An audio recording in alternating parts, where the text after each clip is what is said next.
Welcome to episode 12 of Rewind Heroes. We are finally back with a new episode. I'm your co-host, Greg Compton. And I'm your other co-host, Dan Gaines. This is going to be your weekly video podcast where we talk everything, movies, music, television, everything that Greg and I deem cool. Exactly. And sorry it was a couple weeks off. Dan here was on vacation.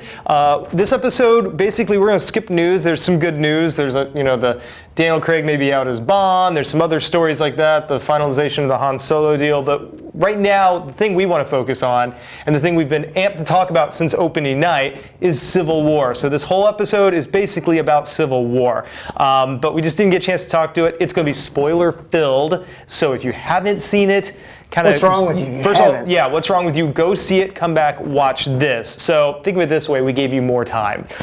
Wouldn't you say? Absolutely. So let's get right into it. Let's get right into it. So let's go into the rewind for Civil War.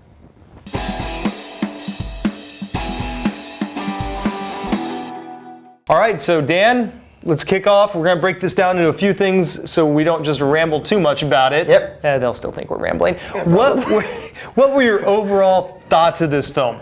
Overall, the build-up for this moment, we've been waiting to see the two sides clash.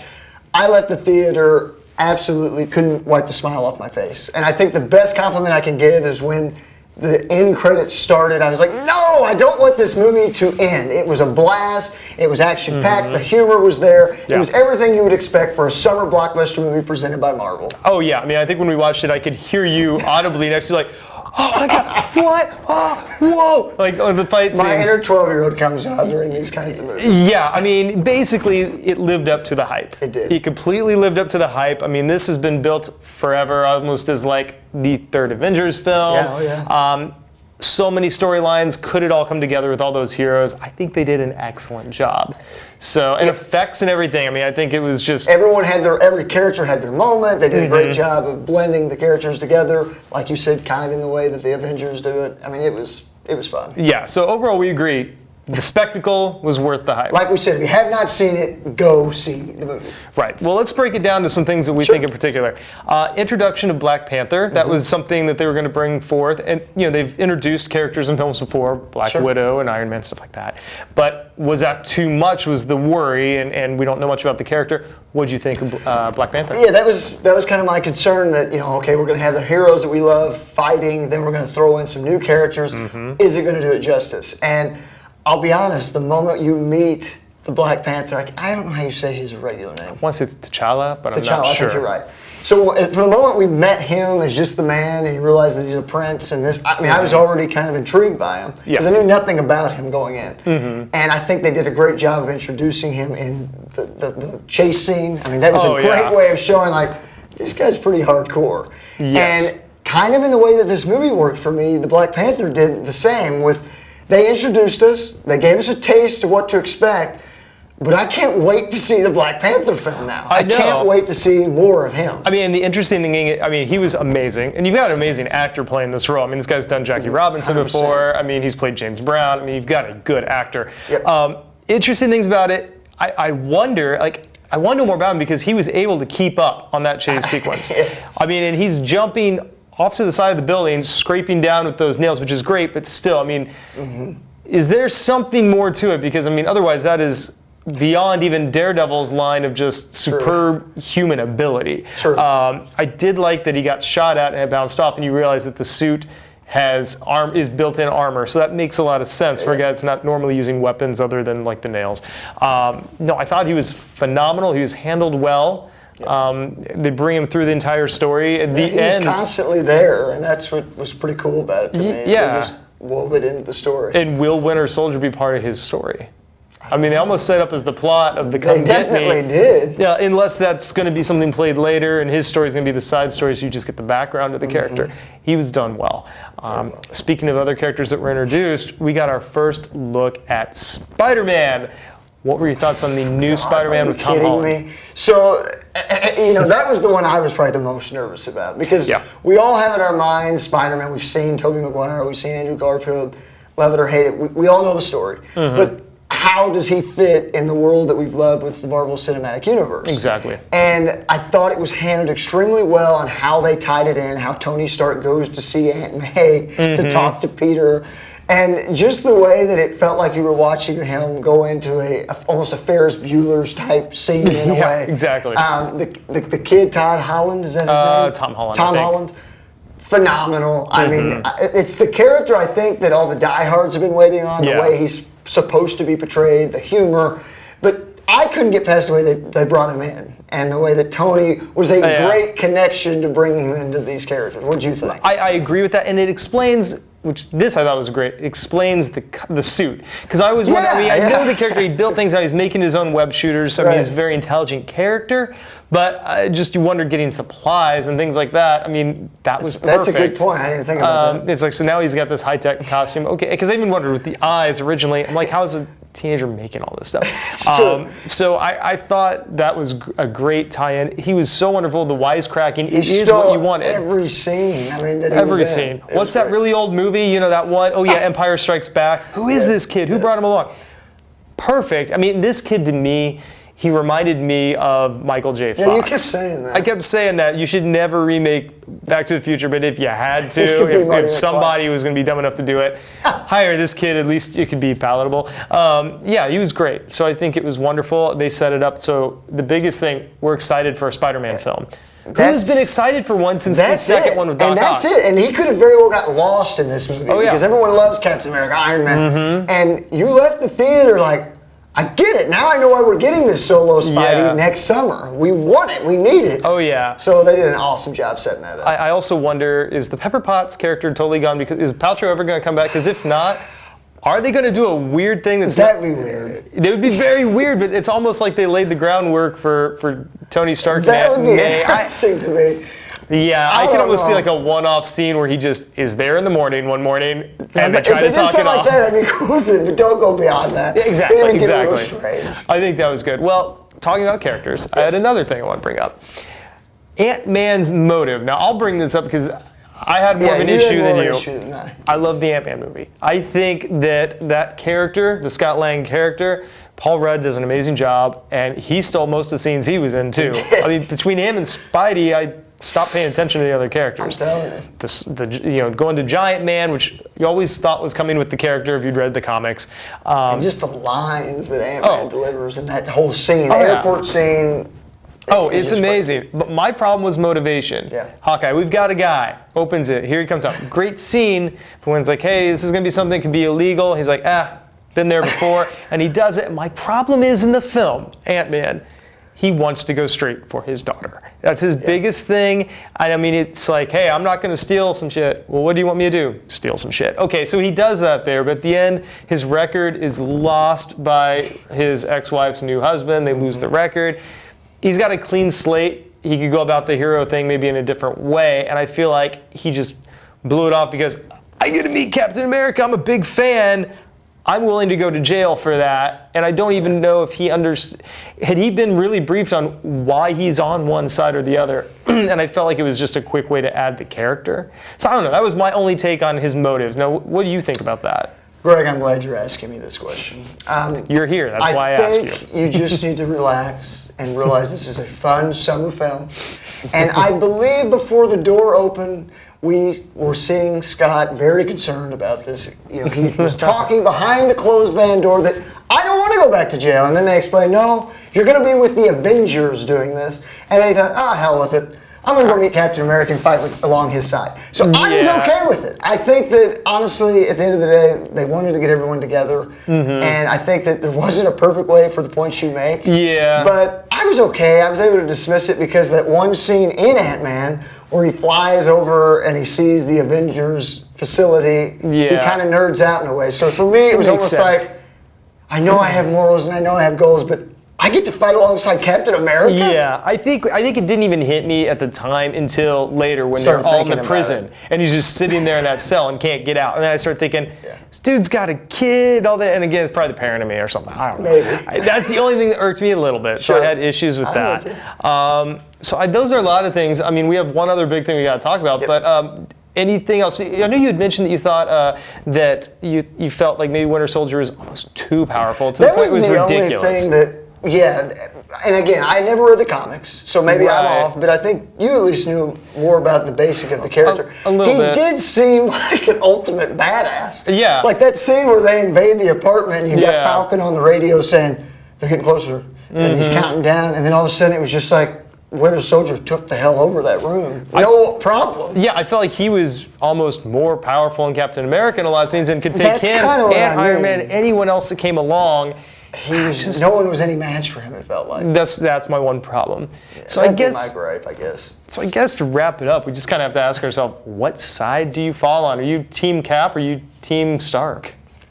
So, all right, I went into the film. Iron Man's my favorite, and I was pro Tony. I think, you know what? I can't go against Tony. I believe in what he's saying. And then after watching the movie, even in the beginning, I was on his side. I understood what he was saying with, you know what? Right. If we let them police us now, we at least have some control over what we can do. And Cap just thought, no, we cannot give in to this. Right. But then after seeing how stubborn Tony was being, and basically it felt like he was turning on his own, it was black and white to him.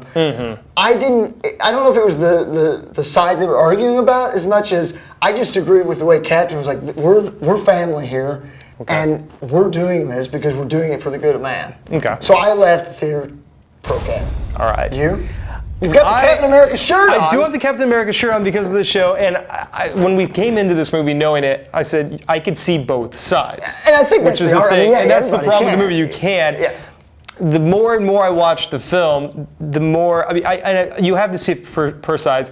All the sides saw, when they're coming to Tony Stark, and it's like, look at this, my child was killed, and knowing that he and Hulk went on their own and had that one battle, he felt like there was maybe more blood on his hands.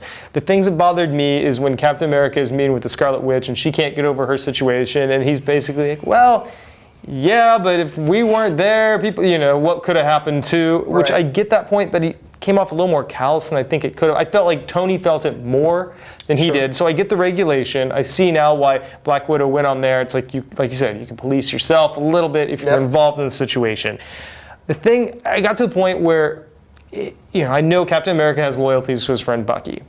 Bucky isn't quite the man he used to be, but it felt like he was defending him over and over again to a point where because the thing was, the line that sold me on, I'm Team Stark, honestly, and I didn't know where I'd be. The line that sold me was there's a point when he said, Bucky is my friend, and Iron Man said, I was too. And I started thinking he was in a lot of, he grew up with Bucky and did a lot of missions with Bucky, but he's done a lot of missions with the Avengers too, where lives were on the line, you had to have your brother. And so I don't know, that was my one thing. I don't know, I just couldn't get past it. I'm like, yeah, you're also Iron Man's friend, and you're just throwing it all away. I felt like he was a little too much tunnel vision, Cap was, I mean, he's an idealist for things, so he grabs a hold of something. But that's the one thing that bothered me after a while. I'm like, dude, but and I know it's not him. It's very a Manchurian candidate, which was a very true term to use.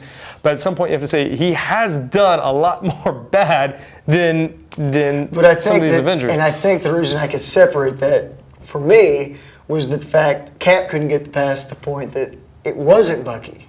That was not Bucky. It physically was Bucky doing all those things. Yeah. And I think that's why he kept struggling with it, because he knew this isn't the man that is my friend. This isn't the guy I know. This is some monster that was created. And Tony wasn't seeing it that way. True. I think we're both plus when his parents were killed by it. I mean, so you got to think that. Yeah, I mean, it's a crappy So I think we both, I think we both kind of say these are where our lines are. Yes. There's one thing. Did we even really go over the weight of Rhodey? Did we even go over that? Did we? We did not. That was one point I wanted to bring up. So we should. Well, yeah, but there is one point I wanted to bring up, and that was just out of curiosity.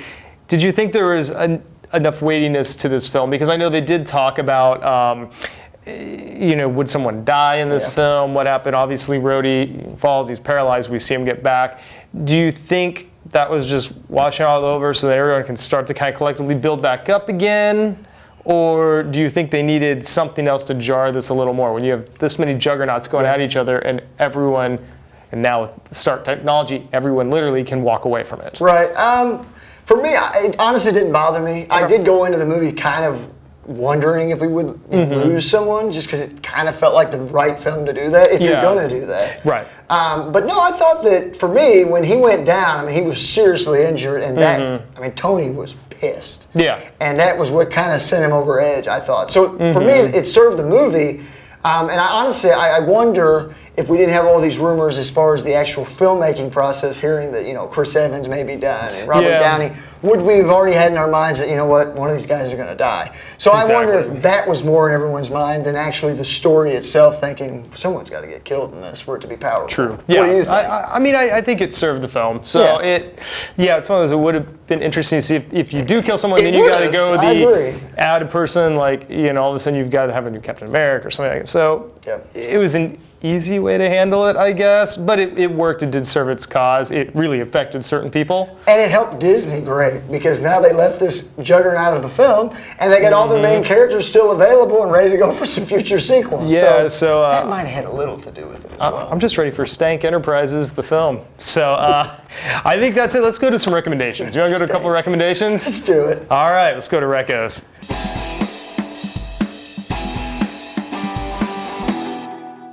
All right, so let's do some recommendations. You got anything for us? Yeah, so this week, the season finale for A&E's Bates Motel happened. It was season 5? Hey, it doesn't even matter. But the latest season just wrapped up. It's 4, because I'm on Netflix, so I'm into 3. Right. So season 4 just wrapped up. If you have not watched this show, it is a prequel series to Hitchcock's Psycho. It takes place in modern day age, but it's all about Norman Bates and basically the process that he went through to be where he was at the start of the Psycho film. I've stuck with this series since the beginning, and I'm only mentioning this because it is on Netflix. Yeah. And we're going to get one more season that's going to wrap up that will tie it right into the movie. This show is great. I'm drawing a blank. The actor's name plays Norman. I don't know his Freddie Highmore. Does a phenomenal job playing this character with so much range. He's an emotional wreck. He's bipolar. He's creepy, and the characters, you can't stop watching them. So if you have not seen Bates Motel, please check it out and get caught up before the final season, because I think it's going to be one heck of a series finale starting next spring. Totally. So what do you got? Well, mine, it's not a song, but it's an evolution of a song. Okay. Didn't get too far. Yeah, so I've mentioned on here, I think before maybe, that probably my current favorite band, and has been for a while, is OAR, of a Revolution. Well, I happened to see a tweet by the lead singer that they have a series. It's off Kello, I think is how you say it, Kello.com, for Kello Concerts. It's almost like a Netflix of concert films. Cool. It's QELLO, so no U in there, so they're, you know, quirky like that. But anyway, they do all these concert shows, and now they've got this original series they're doing called Evolution of a Song. It's going to be 6 parts. Though Kello is not free, I think it's $7.99 a month. You can get it cheaper by year. I don't subscribe. I did watch the first episode free, and I think these episodes for this show are free. Which probably advertises, you know, builds hype for this. But anyway, OAR is the first one for Evolution of a Song.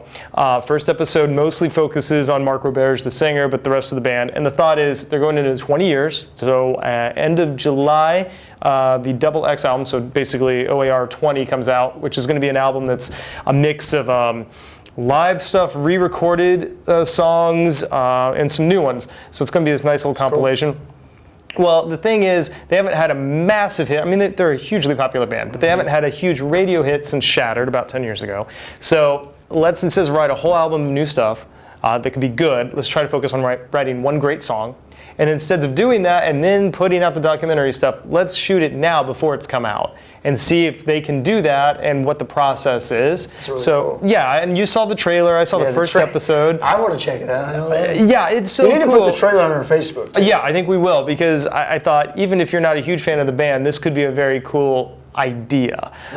So anyway, it's called it's from Of a Revolution for the band. It's called Evolution of a Song. It's the name of the series. I'm curious who they'll get next season for it. So Kello.com, QELLO.com.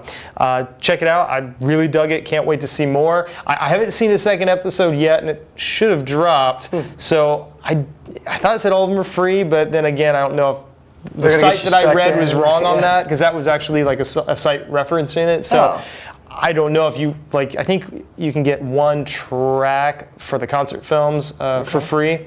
So I don't know if you just get the one episode for free on this. I'm not even seeing them listed. I don't think that's the case though. So I don't know. Check it out. It's really cool. Cool. So yeah, that's all I've got. Awesome. So where can they find you on the interwebs? Yeah, so you can find me on Facebook and Twitter, simply @DanGaines. You can also email us at rewindheroes@gmail.com. What about you? Where can they find you? On Twitter at gcompton007.